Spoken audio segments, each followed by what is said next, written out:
Hey everybody, this is a real quick video to show you how to do a reset and clear the pairing history off of your Bose QuietComfort Ultra Earbuds. You might want to do this for one of two reasons really. The first one's troubleshooting. If you're having issues where they're not pairing with Bluetooth, or they're not connecting to your phone or other device, or if the earbuds are not syncing to one another, so you're only getting sound out of the left ear or out of the right ear.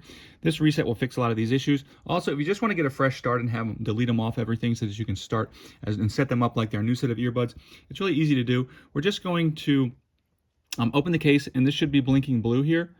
This light should be blinking blue, and then we're going to come around, find the button on the back, and we're just going to press and hold that button, and press and hold it, and this will continue to blink blue, and this is going to take 30 seconds. We're just going to continue to watch, and you'll see eventually this will blink white twice. We're just going to keep holding, and then it'll go back to this blue blinking, and then it will turn off.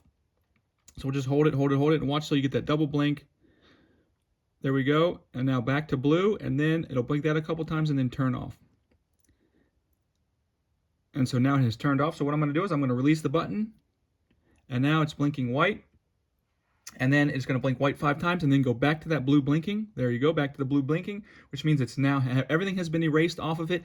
It is now in pairing mode, and you can go ahead and set it up like a new device. So I hope this helped, and if it did, if you could leave me a thumbs up, I would really appreciate it. Thanks a lot for watching.